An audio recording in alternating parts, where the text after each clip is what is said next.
Meski kami sering ngobrol hanya berdua di warung makan milikku, namun orang-orang sekitar kami tidak ada yang curiga karena mereka tahu kalau kami adalah saudara ipar. Dan hal itulah yang membuat kami semakin dekat sehingga timbul perasaan yang tidak seharusnya hadir di antara kami berdua. Sebuah cinta terlarang dengan saudara ipar. Kedekatan kami tidak hanya sebatas teman bicara, namun sudah jauh melampaui batas yang semestinya. Ya Allah, aku tidak meminta hidup tanpa masalah, karena aku tahu itu tidak akan bisa. Aku hanya meminta hati yang sabar, hidup yang sehat, dan iman yang istiqomah, agar aku bisa kuat dan tabah dalam menjalani kehidupan. Open Diary.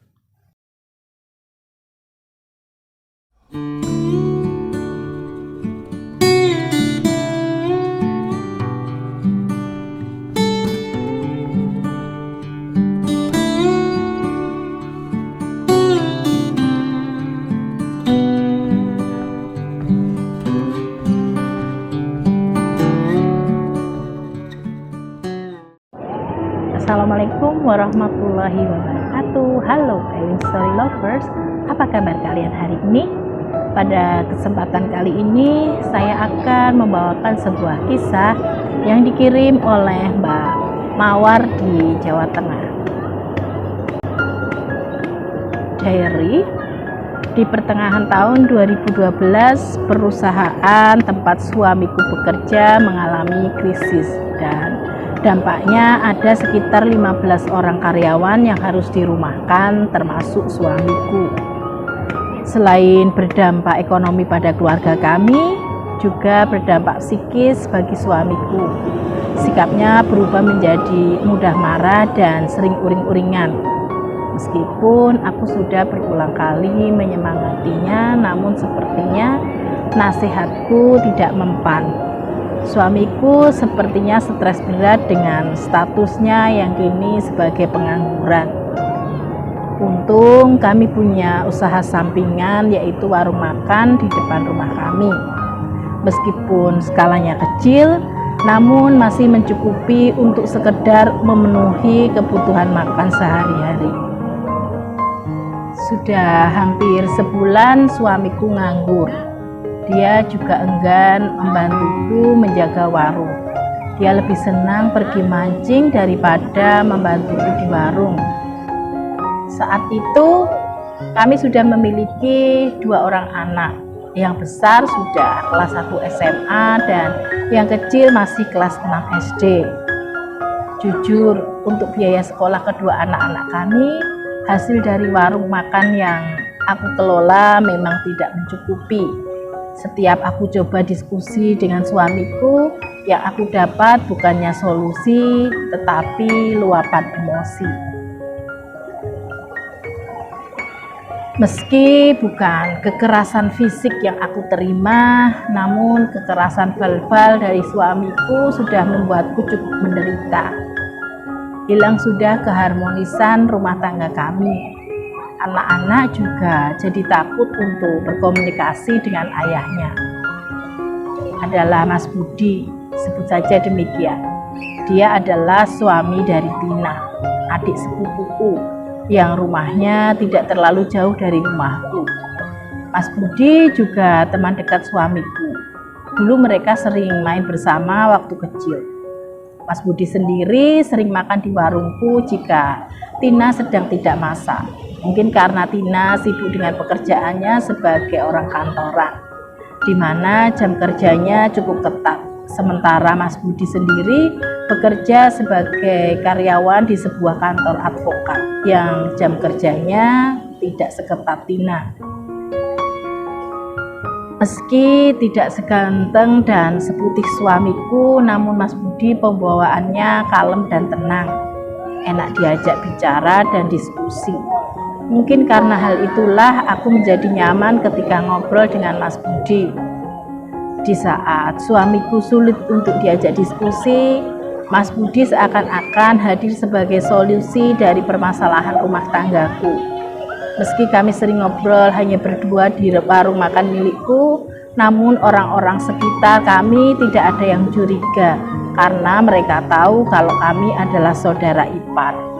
Dan hal itulah yang membuat kami semakin dekat sehingga timbul perasaan yang tidak seharusnya hadir di antara kami berdua. Sebuah cinta terlarang dengan saudara ipar. Kedekatan kami tidak hanya sebatas teman bicara, namun sudah jauh melampaui batas yang semestinya.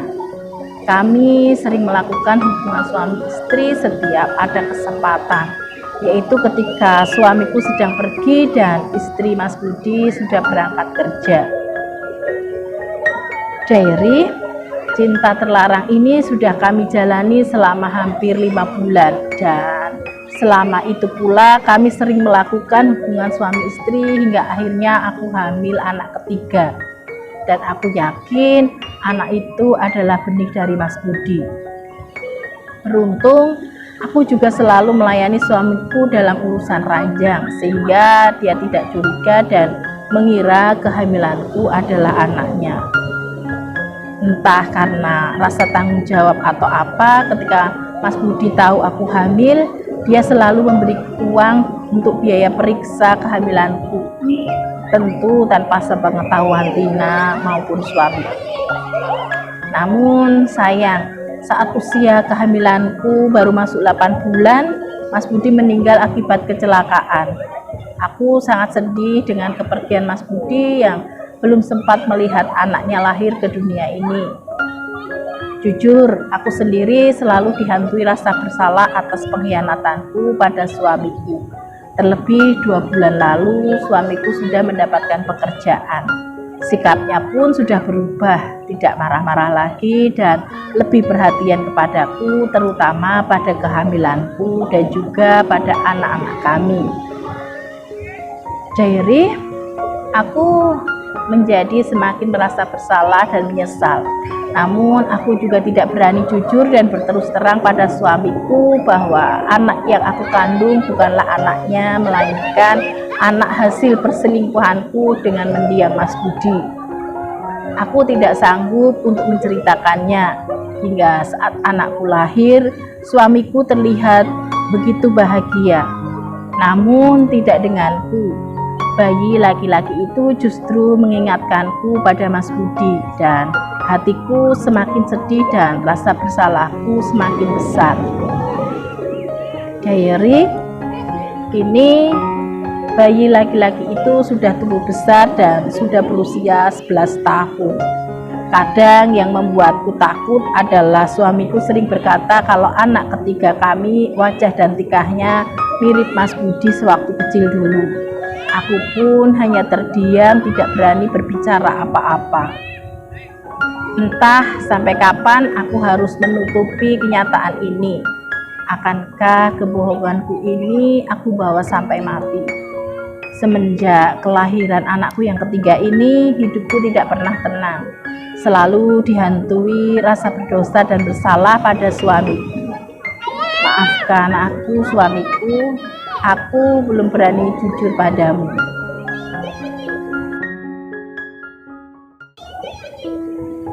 Demikian sebuah kisah yang dikirim oleh Mbak Mawar di Jawa Tengah. Terima kasih Mbak Mawar yang sudah berkenan membagikan kisahnya di Elin Story. Nah, buat kalian yang mempunyai kisah yang serupa dengan kisahnya Mbak Mawar atau mempunyai pengalaman hidup yang tidak bisa kalian lupakan sepanjang hidup kalian, silahkan kalian kirim di elins.story@gmail.com. Terima kasih. Wassalamualaikum warahmatullahi wabarakatuh.